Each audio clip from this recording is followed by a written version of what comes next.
We recruit our volunteers, and our advice work volunteers generally start off doing the assessor role first, which is working on our face-to-face drop-in sessions, doing initial checks and short interviews, and the same on advice line as well. They start right from the beginning doing advice line and the face-to-face assessor role. The advantage to that is then when they're fully trained, we can put our people in a specific session where they're needed. So if we are very busy on the drop-in and we can see that there aren't many calls waiting in the queue on advice line, we can take people off advice line and put them on our face-to-face session, and vice versa, which is particularly useful in our outreach offices, which occasionally can be very quiet indeed. So because we've got advice line phones set up there, our volunteers can do both. So they can say, no, no one in the waiting room, jump on the phones. And I think if we gave people a free choice at recruitment what they want to do, I suspect most people would go for face-to-face because that's what they imagine working at Citizens Advice to be. And I think people are instinctively more comfortable with having a real-life human being in front of them rather than a disembodied voice on the phone. But which is one good reason for not giving people a choice, because we get people coming through onto advice line. But interestingly enough, once people have given it a go and been on the rota for a while, lots of them say that they enjoy advice line just as much, occasionally even more, than the face-to-face work. There is a difference. The face-to-face work, the interviews can take longer, you've got more of an opportunity to build up a rapport with the client. But on advice line, you're dealing with more enclosed queries. People often ring up with just one presenting issue. We are trained to work holistically and we do that, but it's much more targeted on advice line, and volunteers often find that quite satisfying because they can get through a lot in a session and feel like they've helped a lot of people. So if anyone's off sick, they can do reception, advice line, or the face-to-face interviews, as they can do all three. They also need to stick with it mentally, I think, in that if you're coming in for 2 sessions a week, one on advice line, one face-to-face, it takes a bit longer to get to grips with it. The technology can feel a bit complicated for longer.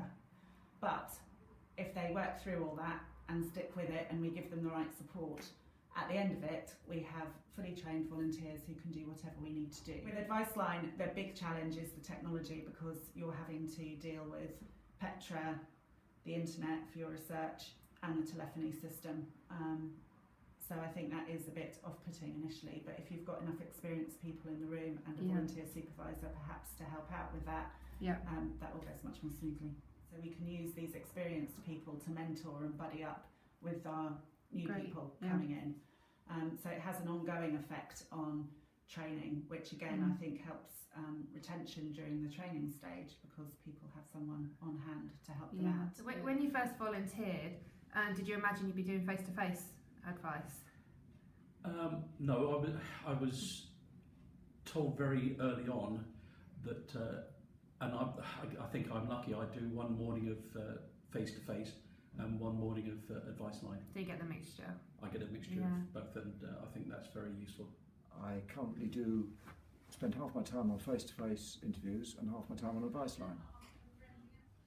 Okay, and also you do 1 session a week on advice line. Do you also do face-to-face advice? Yeah, I do the drop-in service 1 day a week, and I offer planned appointments to people on another day.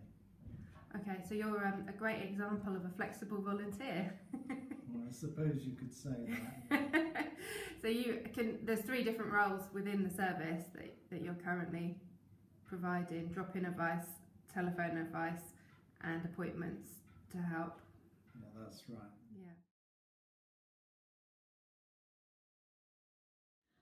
Since I've become an assessor for face-to-face interviews and for advice line, one of the most useful pieces of ongoing training are the Know Your Resources workshops, which are run by our ASM and our training manager. They're usually once a month on a Wednesday afternoon, and it's a really valuable opportunity both to get from much more experienced people some good tips on websites to use and sources of information for clients, but also to talk through specific scenarios and match the problem with the resource, which is so much more helpful and useful than reading it in a pack. Plus it's a great opportunity to talk to other advisors whom one doesn't see very often because we work different days, and pick one another's brains and very often share case stories and get new information that way. So I'm very grateful for those sessions. Great. In addition, the opportunity to meet other advisors just makes the whole thing so much more fun and makes you feel much more part of something. You recognise people when you see them in passing, have a chat, you get to know them a bit better, and there is a sense of developing as a person and as an advisor, which is just so much more satisfying and more rewarding, and makes you feel more inclined to keep doing the job.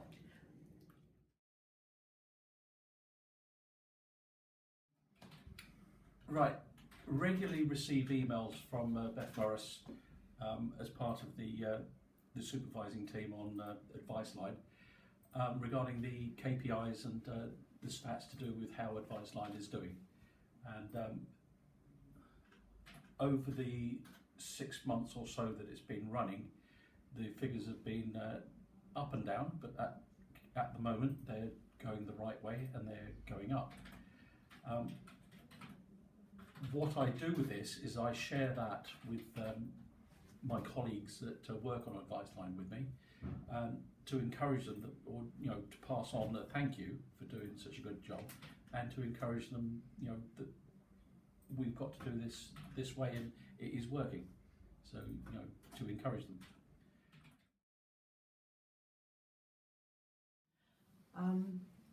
We also get lots of updates by email from the senior team to tell us how things are going and what the call rates are and how many calls we're answering, and that's Does that help great to motivate know. you? Yeah. It's great to know, and it makes you feel that you're doing a worthwhile job, and it's in the time that I've been here, just about 9 months, it's been gradually increasing month on month. And that is very motivating, and to see that the percentage of calls we answer is going up, as well as the number, is great, because you do feel for people who spend a long time on the phone waiting to get help.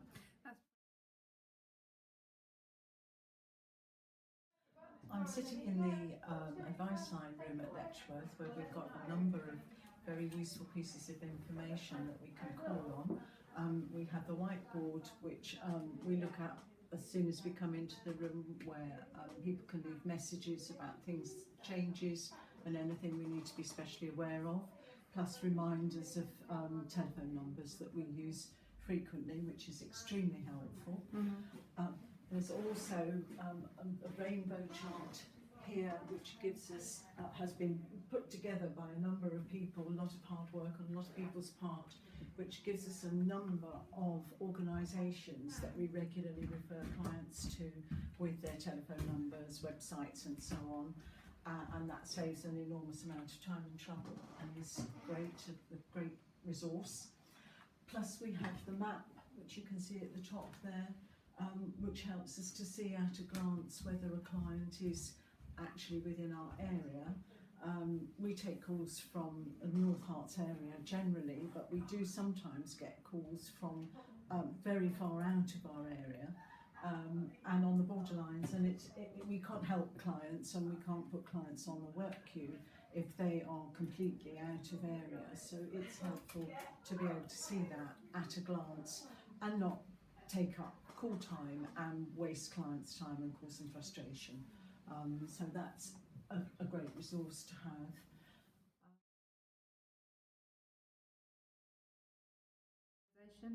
Huge benefit to the organisation.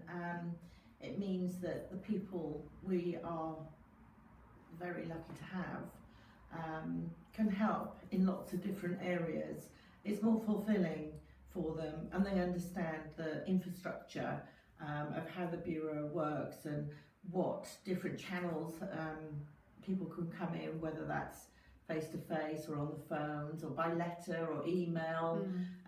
You know, they've got the skills to deal with a query from any of those channels, and it promotes more joined up working, and overall is a better experience from the feedback that we've had. That fulfilment is there when you're able to be flexible and you can see where the need is, and you kind of jump from that position to that position to help our community. And essentially that's what most people are here for, to help the community. Okay, thank you very much.